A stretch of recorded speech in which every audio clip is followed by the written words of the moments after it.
Hello guys, welcome back. My name is Bharat. स्वागत है आपका एक और वीडियो लेक्चर में जो कि है chemical reactions and chemical equations chapter पर। क्लास 10th चैप्टर 1 साइंस का चल रहा है अभी, और अब हम पहुंच चुके हैं टाइप्स ऑफ केमिकल रिएक्शंस में। इसमें हमने दो type of chemical reactions already पढ़ लिए हैं। कौन से? कॉम्बिनेशन और डिकम्पोजिशन रिएक्शन। कॉम्बिनेशन में क्या हो रहा था? कॉम्बिनेशन में चीज़ें जुड़ रही थी, कंबाइन हो रही थी। दो या दो से ज़्यादा रिएक्टेंट्स थे जो कंबाइन होकर या रिएक्ट करके एक सिंगल प्रोडक्ट देते हैं। और डिकम्पोजिशन में उसका जस्ट उल्टा हो रहा था।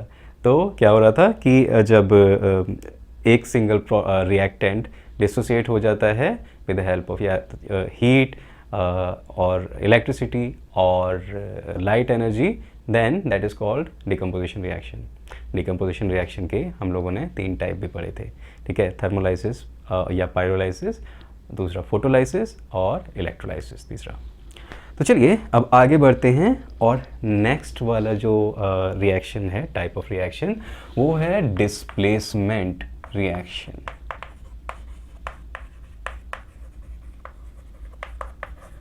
अब डिस्प्लेसमेंट रिएक्शन को डिफाइन करने से पहले एक बार एक एग्जाम्पल के साथ स्टार्ट किया जाए। तो एनसीईआरटी में एग्जाम्पल दिया हुआ है कॉपर सल्फेट का। कॉपर सल्फेट सॉल्यूशन, यहाँ पर एक बड़े से बीकर के अंदर आपने रखा है सॉल्यूशन कॉपर सल्फेट का एक्वस। तो ये है CuSO4, कॉपर सल्फेट नाम है, और CuSO4। तो कॉपर सल्फेट का सॉल्यूशन हल्का हल्का ये ब्लू कलर का होता है। बहुत ज़्यादा डार्क ब्लू नहीं होगा, लाइट ब्लूइश कलर का ही होगा अगर आप बहुत ज़्यादा कॉन्सेंट्रेशन में कॉपर सल्फेट नहीं डाल रहे हो उसके अंदर। तो अगर कॉपर सल्फेट का आपके पास सॉल्यूशन है, एक्वस सॉल्यूशन, और इसमें आप लेट्स से जिंक डाल रहे हो, तो होता क्या है कि धीरे धीरे करके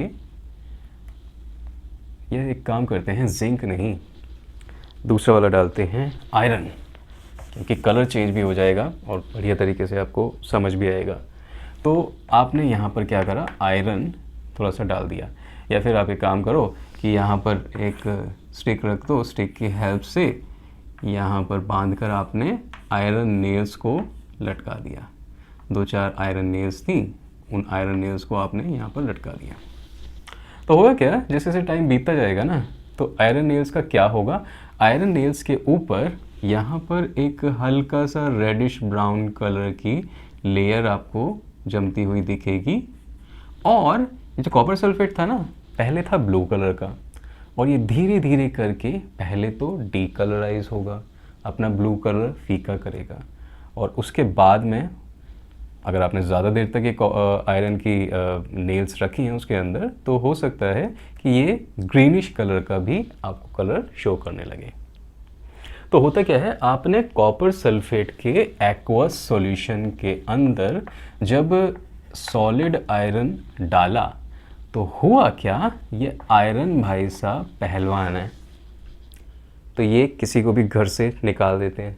किसी को भी नहीं, मतलब एक कॉपर जो कि एक दुबला पतला सा दुर्बल टाइप का इंसान है, उसको इन्होंने इसके घर से बाहर निकाल दिया। इसके घर से का मतलब है इसके सॉल्यूशन से बाहर फेंक दिया निकाल कर। और इन्होंने FeSO4, SO4 पहले जो कॉपर के साथ, ये सल्फेट यूनिट कहते हैं SO4 को, SO4 जो पहले कॉपर के साथ अटैच था, अब वो आयरन के साथ अटैच हो गया। तो आयरन यहाँ सॉल्यूशन में से निकल के अंदर जब गया, नेल्स में से निकल के, सॉलिड फॉर्म में से निकल के जब वो सॉल्यूशन में जाता है, एक्वस फॉर्म बनाता है अपनी, तो वो होता है ग्रीन कलर का।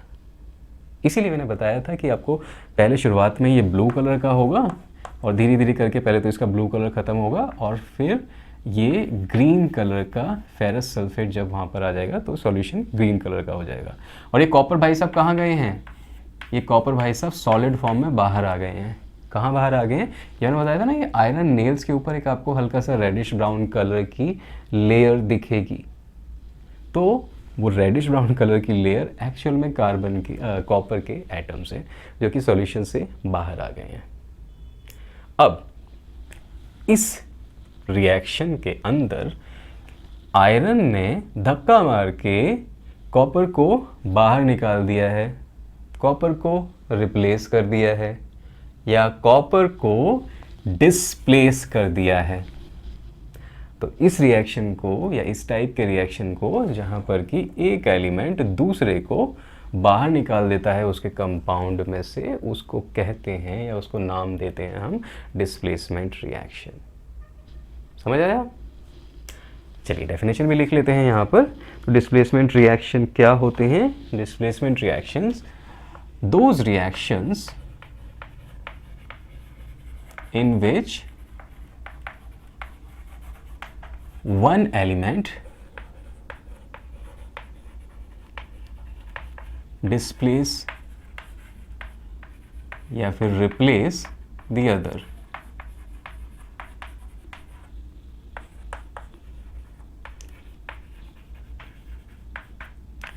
अच्छा, एक मैं यहाँ पर लिख रहा हूँ कि usually from its solutions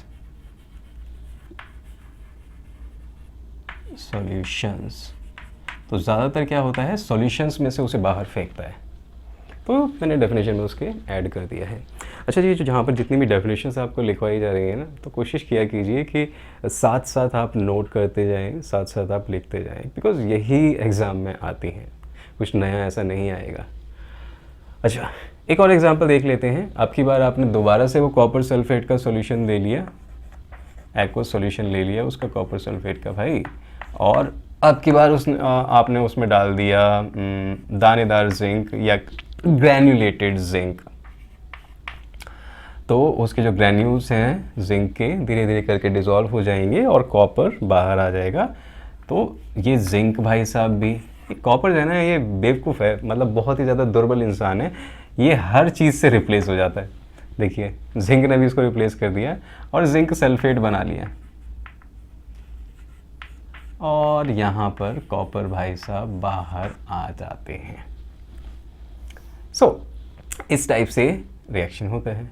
अब अगर अब की बार आपने कॉपर सल्फेट की जगह कॉपर का कुछ और ले लिया, कॉपर क्लोराइड ले लिया Cl2, इसका एक्वा सॉल्यूशन ले लिया, तो इसे कहते हैं कॉपर क्लोराइड।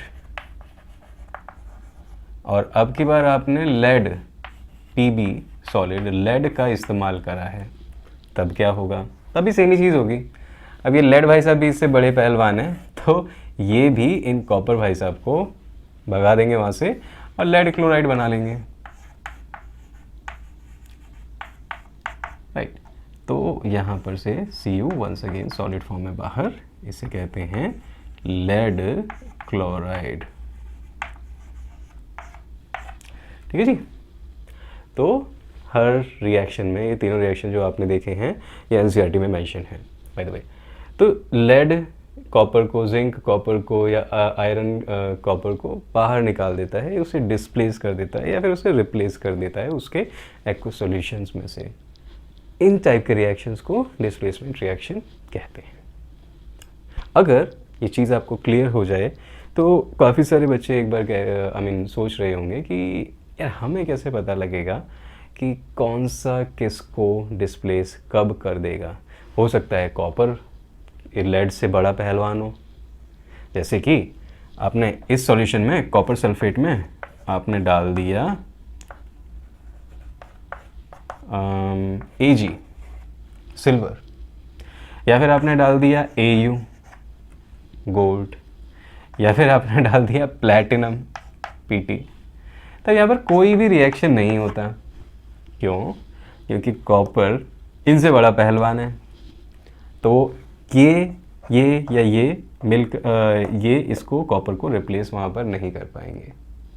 तो अब एक क्वेश्चन आ जाता है भाई कि आपको कैसे पता लगेगा और कैसे आप अंदाज़ा लगा सकते हो कि कहाँ पर कौन सा रिएक्शन होगा, कहाँ पर कौन सा रिएक्शन नहीं होगा। और ऐसे क्वेश्चंस जो है ना, ऑल्दो एनसीईआरटी में शायद नहीं है या कम है, लेकिन बोर्ड एग्ज़ाम में ऐसे क्वेश्चन आ चुके हैं। तो कहाँ पर कौन सा रिप्लेस कर पाएगा और नहीं कर पाएगा, उसको हम लोग जानते हैं रिएक्टिविटी सीरीज़ के बेसिस पर। तो चलिए मैं रिएक्टिविटी सीरीज़ एक बार इसको रब करता हूँ और फिर आपको बताता हूँ कि what exactly is reactivity series और कैसे आप उसको यूज़ कर पाएंगे, प्लस कुछ ट्रिक भी दे दूँगा आपको जिससे कि आप उसे लर्न भी कर पाएँ। ओके, तो भाई ये होती है हमारी रिएक्टिविटी सीरीज़। तो रिएक्टिविटी सीरीज़ क्या है? पोटेशियम, सोडियम, लिथियम, बेरियम, इनको सारे एलिमेंट्स को हमने काफ़ी सारे एलिमेंट्स को मतलब ऐसे अरेंज कर रखा है। अब जो हम लोग बात कर रहे थे कौन बड़ा पहलवान है, तो जैसे जैसे ऊपर जाते जाते हैं इन एलिमेंट्स की स्ट्रेंथ जो है बढ़ती जाती है, इन मेटल्स की स्ट्रेंथ बढ़ती जाती है। तो एक ऊपर वाला मेटल नीचे वाले मेटल को उसके सॉल्यूशन में से ज़्यादातर डिस्प्लेस कर देगा। फॉर एग्जांपल लिथियम एल्यूमिनियम को अगर उसका सॉल्यूशन बन रहा होगा ना तो वहाँ से डिस्प्लेस कर देगा। जिंक कॉपर को, अभी हमने देखा था जिंक कॉपर को डिस्प्लेस इसलिए कर पा रहा था क्योंकि उसकी स्ट्रेंथ ज़्यादा है कॉपर से, वो रिएक्टिविटी सीरीज़ में ऊपर है कॉपर से। ऐसे ही आयरन, फेरम, ये भी ऊपर है कॉपर से। ऐसे ही लेड जो है पीबी होता है इसका सिंबल, लेड जो है लेड भी कॉपर से ऊपर है। ठीक है जी, तो ये है रिएक्टिविटी सीरीज़। इससे आप जान सकते हैं कि कौन सा रिप्लेस करेगा, कौन सा रिप्लेस नहीं करेगा। तो अगर हम चाहें कि सिल्वर से कॉपर को रिप्लेस करवा दें, नहीं करवा पाएंगे। अभी देखा था आयरन से कॉपर को रिप्लेस करवा दें, नहीं करवा पाएंगे। प्लैटिनम से कॉपर को करवा दें तो नहीं करवा पाएंगे। अब ये एनसीईआरटी में मेंशन नहीं है, but I think you should know this series. अब आप कहेंगे कि भाई इतनी सारी बड़ी लंबी लिस्ट को याद कैसे रखें? तो याद रखने के लिए एक ट्रिक है। सो ट्रिक को ध्यान से देखिएगा। 3 दोस्तों की कहानी है। तो एक भाई साहब होंगे ये मोटे से, इन भाई साहब का नाम है पोटैटो, ओके। और एक दूसरे भाई साहब हैं फिट टाइप के, इनका नाम है कैल्शियम। और एक और बहन जी हैं, इनका नाम है, इसका नाम था कैल्शियम और इनका नाम है हाइड्रोजन। ओके, 3 दोस्त हैं, तीनों की कहानी आपको याद रखनी है। तो ये पोटैटो भाई साहब जो हैं ये है आलसी, तो हम लोग यहाँ से क्या कहेंगे? पोटैटो सो लिया बेड पर। Okay, potato, potassium potato, sodium सो, लिथियम लि, या बेरियम के लिए Ba बेड। ओके, अब दूसरे भाई साहब जो है कैल्शियम, ये बॉडी बिल्डर टाइप के इंसान लग रहे हैं मुझे, तो इनकी भी कहानी लिख देते हैं। कैल्शियम सेम है, मांगे, मांगे M और G आ गया यहाँ पर, मांगे मैग्नीशियम, सिमिलर सिमिलर लग रहे हैं। एग्जैक्ट कुछ नहीं होता है जब हम इस टाइप के सिनोनिम दिख रहे होते हैं। एल्यूमिनियम, इसको कर देते हैं आलू, जिंक को ऐसे रहने देते हैं, आयरन लेना। तो ये कैल्शियम, मांगे, आलू, जिंक, आयरन लेना। तो कैल्शियम भाई साहब को क्या चाहिए? सारे न्यूट्रिएंट्स चाहिए, मिनरल्स चाहिए, तो इनको आलू भी चाहिए कार्बोहाइड्रेट के लिए और जिंक आयरन भी चाहिए इनको न्यूट्रिएंट्स के लिए। फनी है, याद करने में आसान होगा। और ये जो हाइड्रोजन जी हैं, हाइड्रोजन को से कॉपर, सिल्वर, गोल्ड, प्लैटिनम चाहिए। तो हाइड्रोजन जी थोड़ा सा सजने संवरने में ज़्यादा विश्वास रखती हैं, तो इनको हाइड्रोजन को सिल्वर, गोल्ड, प्लैटिनम चाहिए। 3 दोस्तों की कहानी, रिएक्टिविटी सीरीज़ याद रहेगी, बहुत अच्छा रहेगा। आप हर जगह इस टाइप के शॉर्ट ट्रिक्स जो हैं, these are not synonyms, इनको कुछ और बोलते हैं, तो शॉर्ट ट्रिक्स के थ्रू याद करें। ओके, तो आपको चीज़ें बहुत ज़्यादा आसान हो जाएंगी। सो पोटैटो सो लिया बेड पर, तो potassium, sodium, lithium, barium. Calcium मांगे आलू, जिंक, आयरन लेना, calcium, magnesium, aluminium, zinc, iron, lead. Hydrogen को सिल्वर, गोल्ड, प्लेटिनम चाहिए, तो hydrogen, copper, silver, gold, platinum as it is, right. इतना मुश्किल नहीं था। तो ये होती है हमारी रिएक्टिविटी सीरीज़, और रिएक्टिविटी सीरीज़ के बेसिस पर आप हमेशा बता सकते हैं कि कौन सा किसको डिस्प्लेस करेगा, कौन सा किसको डिस्प्लेस नहीं करेगा। फॉर एग्ज़ाम्पल अगर आपको यहाँ पर दे दिया, अच्छा एक और भी चीज़ है कि हाइड्रोजन, शुरुआत में आपने ध्यान नहीं दिया होगा, बट ऐसे रिएक्शन थी कि जब हम HCl डाइल्यूट लेते हैं तो उसके अंदर अगर हम लोग जिंक डाल दें तो क्या बन जाता है, ZnCl2 जिंक क्लोराइड बन जाता है, और हाइड्रोजन गैस जो है वहाँ से निकल जाती है। अब इस केस में भी एक डिस्प्लेसमेंट रिएक्शन हो रहा है, क्योंकि जिंक जो है ना वो हाइड्रोजन को बाहर भगा रही है। कैसे? जिंक ये रहा, हाइड्रोजन उसके नीचे है, तो अपने से नीचे वाले पर वो हुक्म चला देगा। होता है ना भाई ऑफिस वगैरह में भी कि आपके फादर वगैरह, मम्मी वगैरह जो काम करते होंगे तो उनके बॉस हमेशा उन पर हुक्म चलाते होंगे, तो ये ऊपर वाले बॉस हैं, नीचे वाले पर हुक्म चला रहे हैं। तो जिंक ने हाइड्रोजन को कहा निकल जाओ, तो हाइड्रोजन भाई साहब निकल गए। ऐसे ही मैग्नीशियम निकाल पाएगा HCl से हाइड्रोजन? यस। अगर हम पूछे कैल्शियम निकाल पाएगा? यस। बैरियम निकाल पाएगा? यस।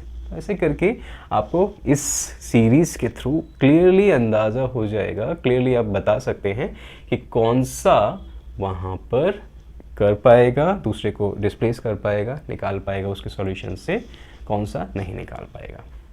चलिए अब इसको रब करते हैं और नेक्स्ट टॉपिक लेते हैं, डबल डिस्प्लेसमेंट रिएक्शन। या फिर एक काम करते हैं, यहीं से स्टार्ट कर देते हैं उसको।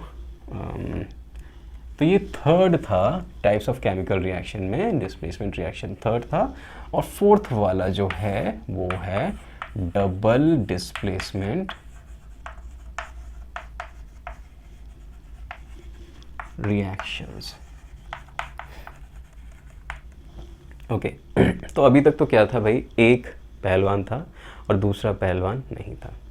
अब एनसीईआरटी में से एग्जाम्पल ले लेते हैं और देखते हैं कि डबल डिस्प्लेसमेंट रिएक्शन के कौन से आपको एग्जाम्पल दिया हुआ है। ज़्यादा नहीं दिया हुआ, आपको एक ही एग्जाम्पल दिया हुआ है। सोडियम सल्फेट जब बैरियम क्लोराइड से रिएक्शन करता है तब क्या होता है। तो यहाँ पर है सोडियम सल्फेट Na2SO4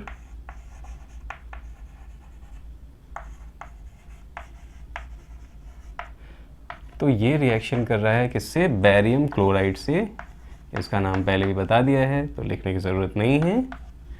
तो जब दोनों के बीच में रिएक्शन होता है तो क्या क्या बनता है यहाँ पर, सोडियम इसकी जगह ले लेगा बैरियम की, और बैरियम सोडियम की जगह ले लेगा, मतलब सोडियम अटैच हो जाएगा क्लोरीन के साथ और बैरियम अटैच हो जाएगा सल्फर के SO4 सल्फेट के साथ। तो क्या बनेगा यहाँ पर, ट्वाइस NaCl, सोडियम क्लोराइड, जो हम लोग नमक खाते हैं ना, वाइट सॉल्ट, टेबल सॉल्ट जो होता है that is sodium chloride, sodium chloride होगा। और यहाँ पर बनेगा बैरियम सल्फेट। अच्छा एक और चीज़, यहाँ पर जो बैरियम सल्फेट बनेगा ना वो इनसॉल्युबल होता है। तो आपने एक टेस्ट ट्यूब ले ली, यहाँ पर Na2SO4 ले लिया था, और दूसरी टेस्ट ट्यूब में आपने लिया BaCl2। तो जब मिलाने पर, इस टेस्ट ट्यूब में मिलाएंगे ना, तो जब बनेगा हमारा बैरियम सल्फेट तो वो नीचे बैठ जाएगा यहाँ पर, क्योंकि वो इनसॉल्युबल है। तो इसके आगे आप PPT या प्रेसिपिटेट लिख सकते हो, याद है ना, वहाँ पर करवाया था सिंबल्स के अंदर। तो बैरियम सल्फेट को इस टाइप से इसके आगे PPT लिख सकते हो। NaCl को AKO लिख दो, क्योंकि पानी के अंदर ये अभी भी डिजॉल्व है, और ऐसे ही Na2SO4 और BaCl2 को भी AKO लिख सकते हैं, क्योंकि ये भी पानी के अंदर डिजॉल्व होंगे। तो BaSO4 बैरियम सल्फेट जो बनेगा वो प्रेसिपिटेट की फॉर्म में बनेगा। अब आ जाते हैं वापस डबल डिस्प्लेसमेंट रिएक्शन। बैरियम भाई साहब ने कहा कि चल सोडियम मैं तेरे को रिप्लेस करता हूँ, तेरे को डिस्प्लेस करता हूँ, तेरे घर से निकालता हूँ। ये यहाँ से निकल तो गया अपने घर से, पर जाकर ही सीधा उसके घर में बैठ गया। ये भी बहुत चतुर चालाक था। तो इस टाइप से जब दो एलिमेंट्स एक दूसरे को रिप्लेस या डिस्प्लेस कर रहे होते हैं म्यूचुअली, तो उन रिएक्शंस को हम लोग कहते हैं डबल डिस्प्लेसमेंट रिएक्शंस। क्लियर है? चलिए अब आगे बढ़ते हैं। नेक्स्ट पार्ट है हमारा रेडक्शन ऑक्सीडेशन या फिर redox reactions. Okay, so I feel कि इस वीडियो में इतना ही रहने देते हैं। नेक्स्ट वीडियो में रेडॉक्स रिएक्शन और डेली लाइफ्स के उसके जो एग्जांपल्स हैं उसके बारे में बात कर लेंगे। और एक चीज़ याद रखना, रेडॉक्स रिएक्शन को, रेडक्शन ऑक्सीडेशन रिएक्शन को काफ़ी अलग अलग टाइप से डिफ़ाइन किया जा सकता है, लेकिन आपके लेवल पर मुझे नहीं लगता कि अभी आपको ऑक्सीजन से हट के ज़्यादा करवाने की ज़रूरत होगी। अगर आपको ज़्यादा करवाया जाएगा कंफ्यूज हो जाओगे और एग्ज़ाम में कुछ और ही लिखाओगे। सो नेक्स्ट क्लास में, नेक्स्ट लेक्चर में हम लोग बात करेंगे रेडॉक्स रिएक्शन के बारे में। चलिए bye bye, take care, my name is Bharat, see you in the next video.